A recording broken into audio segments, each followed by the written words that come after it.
ओम नमः शिवाय। जय श्री महाकाल। देखिए, रविवार का विशेष दिन आ गया ही और ये दिन समर्पित होता है सूर्य नारायण देव को। तो आज के इस उपाय में आपको इस प्रकार से लौंग का जोड़ा लेना है, ठीक है, और शिवलिंग पर जाकर विशेष तरीके से ये उपाय कर लेना है। इस उपाय को करने के बाद आपकी कामनाएं, इच्छाएं या जीवन में चल रही किसी भी प्रकार की समस्याएं, कर्ज हैं, वो समाप्त होने लगेंगे। तो शिव पुराण का चमत्कारी उपाय ही कैसे करना है हम बताएंगे। उसके पहले इस वीडियो को लाइक कर दें, चैनल पर ना हो सब्सक्राइब कर दें और कम से कम 5 लोगों के साथ व्हाट्सएप पर वीडियो को शेयर करें। जानते हैं पहला वाला उपाय। ये उपाय क्यों करना है? देखिए, इस उपाय को करना है आपको अपने जीवन में आ रही परेशानियों को दूर करने के लिए। क्योंकि बहुत बार क्या होता है कि हमारे जीवन में कोई दुख समस्या चल रही होती है और वो समाप्त होने का नाम नहीं ले रही होती है। जैसे कर्ज की समस्या होगी, धन की समस्या होगी, ठीक है, तो उनके लिए आपको इस उपाय को करने से नहीं चूकना है। तो सबसे पहले जो सामग्री चाहिए वो है लौंग का जोड़ा। यानी कि आपको एक लौंग का जोड़ा लेना है, 2 लौंग लेने हैं और दोनों लौंग में ये फूल जरूर होना चाहिए। इसी के साथ जो अगली सामग्री है वो है चंदन। कौन सा चंदन? स्क्रीन पर देखिए। इस प्रकार से आपको लाल चंदन लेना है। कितना? मात्र 1 चम्मच, ठीक है। इसी के साथ जो अगली सामग्री है वह है दीपक, ठीक है। तो आपको एक गोल बत्ती का दीपक लेना है। जलाने के लिए घी ले लेना। यहाँ पर आपका सवाल होगा दीपक कौन सा?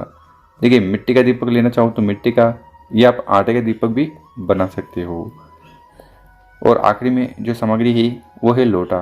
कोशिश करिएगा आपको तांबे का लोटा लेना है, क्योंकि तांबे के लोटा का लेकर उसका उपाय करते हो ना, तो इससे क्या होता है, इससे आपके जीवन की सारी समस्या समाप्त होती है। साथ ही साथ जो दोष चल रहे होते हैं, कालसर्प दोष, वास्तु दोष, पितृ दोष, वो भी समाप्त होते हैं।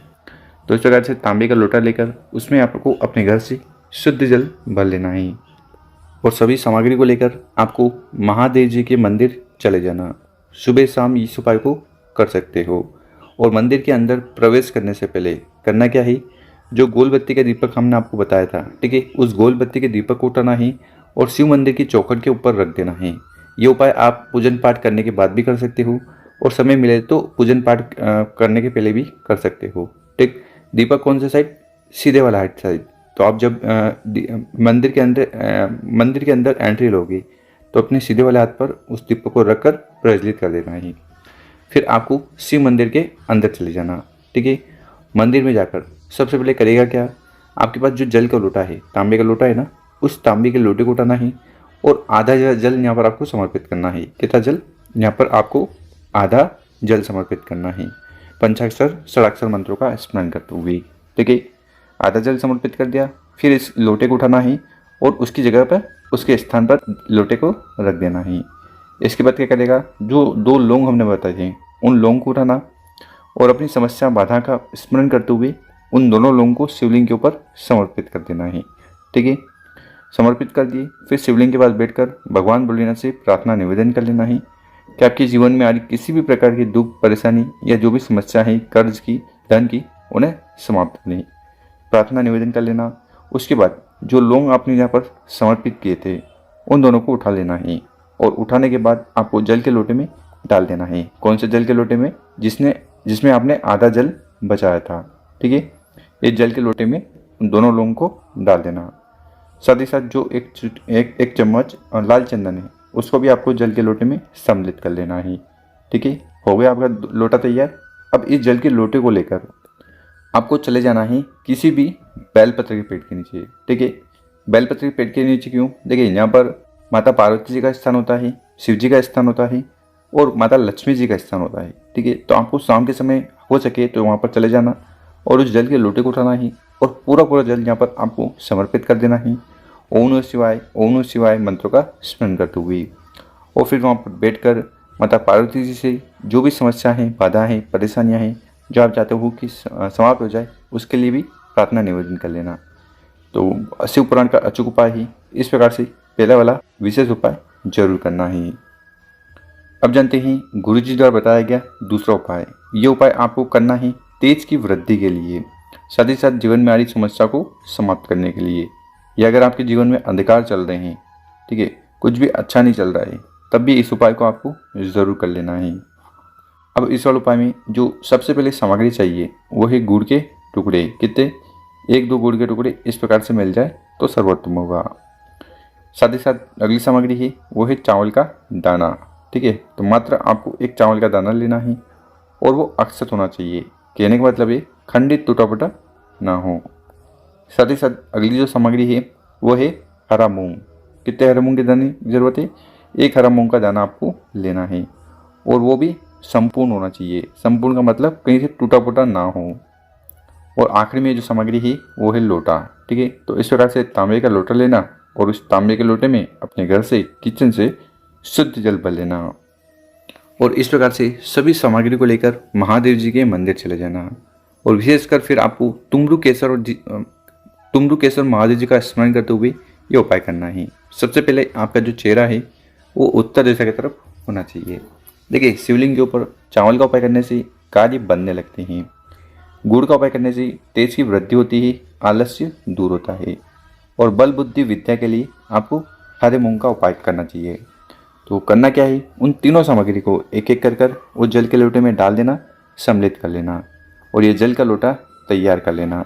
उसके बाद उस जल के लोटे को उठाना ही और पूरा जल शिवलिंग के ऊपर उड़ेल देना, पंचाक्षर षडाक्षर मंत्रों का स्मरण करते हुए। और फिर शिवलिंग के पास बैठकर तुमरू केसर महादेव जी से आपके जीवन में चल रही जो भी परेशानियां हैं या जो भी अंधकार हैं वो समाप्त हो जाए, तेज की वृद्धि करें और धन संपदा वैभव में वृद्धि करें। तो इसी प्रार्थना निवेदन करते हुए आपको विशेष दूसरा वाला उपाय जरूर कर लेना है। अब जान लेते हैं तीसरा उपाय। तीसरा उपाय क्यों करना है? ये उपाय करना है चिंता के लिए। आपके घर में ऐसा कोई व्यक्ति है जो चिंता करता है, डिप्रेशन में है या उसके जीवन में अवसाद चल रहे हैं, समस्या चल रही है। ठीक है, तो ये उपाय आप अपने घर में किसी भी व्यक्ति के लिए कर सकते हो। ठीक है, तो इस वाले उपाय में जो सामग्री चाहिए, सबसे पहले आपको इस प्रकार से एक प्यारा सा बेलपत्र ले लेना है। ठीक है, और वो टूटा फूटा ना हो। बेलपत्र नहीं भी मिले तो शिव मंदिर से बेलपत्र उठाकर शुद्ध जल से धोकर उपाय में उपयोग कर सकते हो। इसी के साथ जो अगली सामग्री है वो है चावल। तो फिर से आपको मात्र एक दाना चावल का ले लेना है। साथ ही साथ आपको इस प्रकार से शहद लेना है। कितना शहद? 1 चम्मच शहद भी ले लीजिएगा। और हर बार की तरह आखिरी में आपको लोटा ले लेना है। ठीक है, और उस लोटे में आपको अपने घर से किचन से जल भर लेना है और इन बताएगी सभी सामग्री को लेकर महादेव जी के मंदिर चले जाना। और इस उपाय को करने के बाद सुरेश्वर महादेव जी की असीम कृपा आप पर होने वाली है। तो इस वाले उपाय में करना क्या है, उस तांबे के लोटे को उठाना है और पूरा जल शिवलिंग के ऊपर उड़ेल देना, समर्पित कर देना।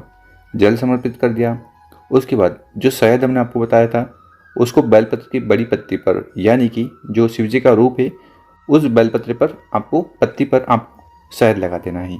ठीक है, उसके बाद जो चावल का दाना है उसको उठाना है, वहाँ पर पत्ती पर चिपका देना। ठीक है, ठीक। इसके बाद आपको तो इस प्रकार से बेलपत्र आपको सजा लेना है। उसके बाद उस बेलपत्र को उठाना है और जो भी व्यक्ति परेशानी है, दुखी है, ठीक है, उसके जीवन में कुछ ना कुछ समस्या चल रही है, तो उसके लिए प्रार्थना करते हुए सुरेश्वर महादेव जी से प्रार्थना करना है और बेलपत्र को शिवलिंग के ऊपर उल्टा समर्पित कर देना है।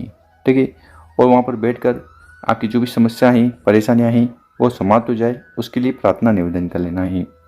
तो गुरु जी द्वारा बताया गया बहुत ही अचूक उपाय है।